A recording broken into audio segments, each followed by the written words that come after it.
દ્વારકેશ દર્શક મિત્રો નમસ્કાર। આપ જોઈ રહ્યા છો કુંડલી ભાગ્યનો શિવરાત્રિ સ્પેશિયલ વિશેષ એપિસોડ। આપ બીબીજ ન્યૂઝના સર્વ દર્શક મિત્રોનું હું હાર્દિક સ્વાગત કરું છું। દર્શક મિત્રો, આજના આ એપિસોડમાં મહાશિવરાત્રિના દિવસે અદ્ભુત એવા 4 પ્રકારના શુભ યોગ બની રહ્યા છે, જે યોગ અતિ દુર્લભ છે। જો આ શુભ યોગમાં વ્રત, પૂજા કે ઉપવાસ કરવામાં આવે તો જ્યોતિષશાસ્ત્રમાં હજારો ગણું ફળ વ્યક્તિને મળે છે એવું લખેલું છે। જો લોકોના જીવનમાં હજારો પ્રકારના દુઃખ અને સમસ્યાઓ છે, તેવા લોકો એ આ વિશેષ શિવની પૂજા કરીને દુઃખોનો નાશ કરવાનો અત્યંત ઉત્તમ દિવસ માનવામાં આવે છે। પરંતુ પૂજા કેવી રીતે કરવી, કયા મુહૂર્તમાં કરવી, પૂજા કરતા સમયે શું શું તકેદારી રાખવી જોઈએ અને વિશેષ કઈ રાશિના જાતકે કેવા પ્રકારની પૂજા કરવી, શેના દ્વારા શિવલિંગનો અભિષેક કરવો જોઈએ, આ બધું જ દર્શક મિત્રો હું તમને આજે જણાવીશ આ શિવરાત્રિ સ્પેશિયલ પ્રોગ્રામમાં। દર્શક મિત્રો, આપ સર્વને નમ્ર વિનંતી છે કે સર્વપ્રથમ જો આપે ચેનલને સબસ્ક્રાઈબ અત્યાર સુધી ના કરી હોય તો અત્યારે પ્રથમ કાર્ય ચેનલને સબસ્ક્રાઈબ કરવાનું કરી લો, એટલા માટે કે આવા એક પણ એપિસોડ જોવાથી આપ ચૂકી ના જાઓ। માટે ચેનલને સબસ્ક્રાઈબ કરવી જરૂરી છે। દર્શક મિત્રો, જો આ સિવાયના એપિસોડ જોવાનું ચૂકી ગયા હો તો આપ બીબી ન્યૂઝની યુટ્યુબ ચેનલમાં જઈને અત્યાર સુધીના તમામ એપિસોડ નિહાળી શકો છો। હિન્દુ પૌરાણિક કથાઓ અનુસાર આ રાત્રિએ ભગવાન શિવે તેમની દૈવી પત્ની માં શક્તિ જ્યારે બીજા લગ્ન કર્યા તે તેમના દૈવીય જોડાણની યાદમાં ઉજવણી કરવામાં આવી હતી। તે દિવસને ભગવાન શિવની રાત્રિ તરીકે ઉજવવામાં આવે છે। ધાર્મિક માન્યતા છે કે શિવના લગ્ન ફાગણ મહિનાના કૃષ્ણ પક્ષની ચતુર્દશી તિથિએ થયા હતા, તેથી આ દિવસે મહાશિવરાત્રિ ઉજવવામાં આવે છે। જો કે શિવપુરાણની રુદ્ર સંહિતા અનુસાર ભગવાન શિવના લગ્ન માર્ગશીર્ષ મહિનાની કૃષ્ણ પક્ષની બીજી તિથિએ થયા હતા, એ પણ ઉલ્લેખ જોવા મળે છે। આ સિવાય એક શિકારીની પણ પૌરાણિક કથા છે। દર્શક મિત્રો, અનેક કથાઓમાં પ્રમાણ મળતા હોય છે, પરંતુ એ કથાઓ પાછળનો મર્મ લોક અને સૃષ્ટિના કલ્યાણનો હેતુ હોય છે। સૃષ્ટિનું કલ્યાણ થાય એ જ મુખ્ય હેતુ હોય છે। માટે આપણે આ મહાશિવરાત્રિના અમૂલ્ય તહેવારનો લાભ એન પ્રકારે વિશેષ શિવની આરાધના અને ભક્તિથી લેવો જોઈએ। ફાગણ મહિનાના કૃષ્ણ પક્ષની ચતુર્દશી તિથિ એટલે કે 8મી માર્ચ રાત્રે 9:57 શરૂ થશે અને તારીખ 9 માર્ચ સાંજે 6:17 સમાપ્ત થશે। કેમ કે નિશિતા કાળમાં એટલે કે રાત્રિમાં મહાશિવરાત્રિની પૂજા કરવામાં વિશેષ કરીને આવતી હોય છે, જેથી કરી એનું વિશેષ ફળની પ્રાપ્તિ થાય। તેથી મહાશિવરાત્રિનો તહેવાર 8 માર્ચ શુક્રવારે આપણા ત્યાં ઉજવવામાં આવશે। આ દિવસે પૂજાનો સમય પણ હું તમને જણાવીશ। મહાશિવરાત્રિ પહેલાં એટલે કે ત્રયોદશીના તીજના દિવસે માત્ર એક જ વાર ભોજન કરવું જોઈએ, ખાસ જેને વ્રત કરવાનું છે એવા વ્યક્તિએ ઘરમાં। મહાશિવરાત્રિના દિવસે બ્રહ્મ મુહૂર્તમાં જાગી જવું જોઈએ। સ્નાનની સાથે ભગવાન શિવ દેવાધિદેવનું સ્મરણ કરવું જોઈએ અને ઉપવાસ કરવાનો સંકલ્પ કરવો। આ દિવસે કંઈ પણ ખાધા વિના ઉપવાસ કરો તો અત્યંત દુર્લભ ફળ મળે છે, અથવા તો તમે નાના કંદમૂળ પણ ખાઈ શકો, શક્કરિયા છે, બટેટા છે। સાંજે પણ સ્નાન કર્યા પછી ભગવાન શિવના મંદિરમાં જવું જોઈએ, અથવા ઘરે તેમની જે યથાશક્તિ પૂજા પણ કરવી જોઈએ। શિવરાત્રિની પૂજાના વિશેષ ફળ પ્રાપ્તિ હેતુ રાત્રે શુભ સમયે જો તમે પૂજા કરો છો તો એનું ફળ વિશેષ મળે છે। આ પછી બીજા દિવસે સ્નાન કર્યા પછી જ વ્રત તોડવું જોઈએ, એ વગર કાંઈ પણ ફરાળ કે ખાવું જોઈએ નહીં। જો તમે સૂર્યોદય અને ચતુર્થ તિથિના અંતે ઉપવાસ તોડશો તો તમને વ્રતનો પૂરો લાભ મળશે। જો કે ઘણી જગ્યાએ એવો પણ ઉલ્લેખ છે કે ચતુર્દશી તિથિના અંત પહેલાં પૂજા અને પારણા એટલે કે ઉપવાસ તોડવાની વિધિ પણ કરવી જોઈએ। ઉપવાસમાં ફળ કે શેરડીનો રસ કે કંદમૂળ, શક્કરિયા કે જ્યુસ નારંગી તમે પી શકો છો.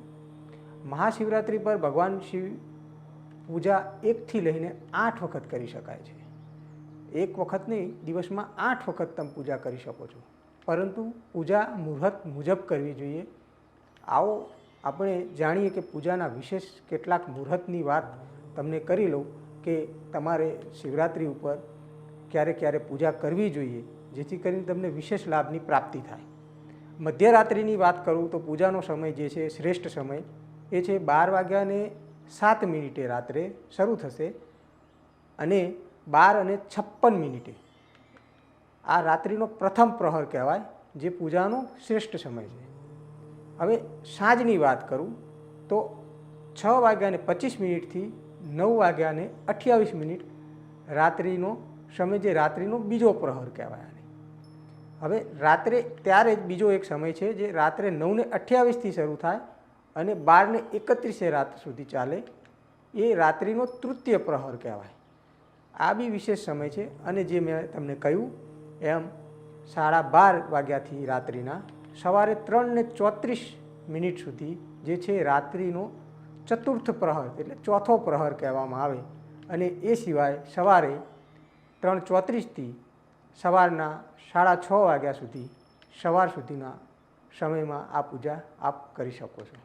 આ સિવાય આ વખતે મહાશિવરાત્રિ પર સર્વાર્થ સિદ્ધિ યોગ, બીજો છે શિવ યોગ, સિદ્ધિ યોગ અને કુંભ રાશિમાં સૂર્ય, શનિ અને બુધનો સંયોગ સર્જાઈ રહ્યો છે, જે ખૂબ જ શુભ અને ફળદાયી માનવામાં આવે છે.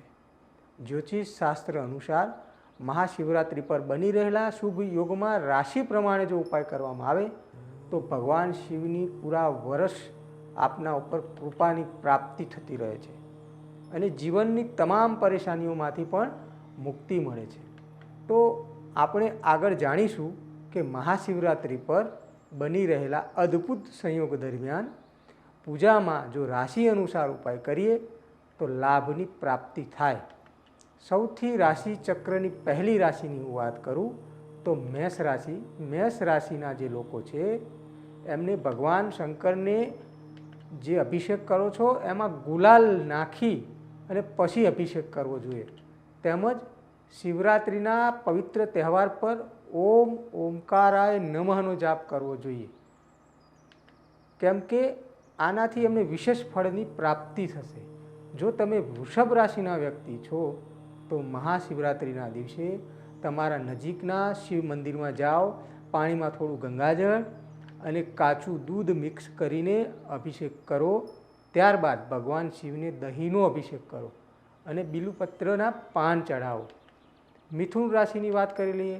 સ્વામી એમનો બુધ છે રાશિનો, તેથી મિથુન રાશિના ભક્તો માટે મહાશિવરાત્રિ પર શિવલિંગ પર ગુલાલ, કુમકુમ અને ચંદન તથા સફેદ ફૂલ ચઢાવવા જોઈએ.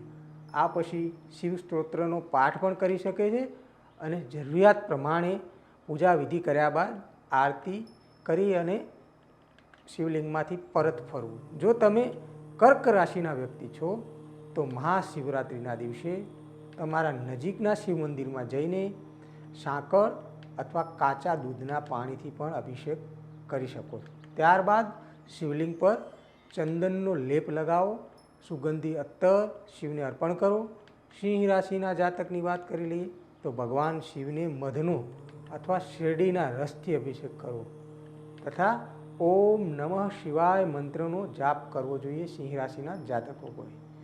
કન્યા રાશિના ભક્તોએ મહાશિવરાત્રિના દિવસે શિવલિંગ ઉપર કપૂર મિશ્રિત જળથી અભિષેક કરવો જોઈએ અને ધતુરાના ફૂલ ચઢાવવાનું ના ભૂલવું જોઈએ. અને એ સિવાય ઓમ નમઃ શિવાય મંત્રનો 108 વાર જાપ પણ કરે તો એનો વિશેષ ફળની પ્રાપ્તિ થતી હોય છે. તુલા રાશિની વાત કરીએ, લોકોએ કાળા તલ મિક્સ કરીને અભિષેક કરવો જોઈએ. ચોખા, ચંદન, મોગરા અને બેલપત્ર પણ અર્પણ કરવા જોઈએ. મહામૃત્યુંજય મંત્રનો જાપ કરવો યથાશક્તિ એમના માટે ખૂબ જ શુભ મનાય છે. વૃશ્ચિક રાશિના લોકોની મહાશિવરાત્રિના દિવસે ભગવાન શિવને મધ, ઘી અને પાણીથી અભિષેક કરો. લાલ ફૂલ અર્પણ કરવા અને શિવ સ્તોત્રનો પાઠ કરો અને સાથે સાથે આરતી પણ કરો. ધનુ રાશિના લોકોએ પાણીમાં સફેદ તલ મિક્સ કરીને ભગવાન શિવનો અભિષેક કરવો જોઈએ. તેની સાથે તમે પીળા ફૂલ ચઢાવો. પૂજાના સમયે ભગવાન શિવનો મૂળ મંત્ર ઓમ નમઃ શિવાયનો જાપ અવશ્ય કરતા રહો, તો અવશ્ય સર્વ કાર્ય સિદ્ધિ થશે. મકર રાશિના લોકો માટે શનિદેવ એમના રાશિના સ્વામી છે, તેથી કાળા તલ પાણીમાં પધરાવી શિવજીનો અભિષેક કરો અને પછી વિધિવત પૂજા કરવી જોઈએ. ગરીબ અને જરૂરિયાતમંદ લોકોને ઘઉંનું દાન કરો, થઈ શકે તો બહુ જ શ્રેષ્ઠ રહેશે. કુંભ રાશિના લોકોએ મહાશિવરાત્રિના દિવસે પાણીમાં કાળા તલ મિક્સ કરીને ભગવાન શિવનો અભિષેક કરવા અને ભસ્મથી મહાદેવને શણગારવાનું સૂચન પણ કરવામાં આવેલું છે. જો આ કરશે તો એમના માટે પણ શિવની વિશેષ કૃપા બની રહેશે.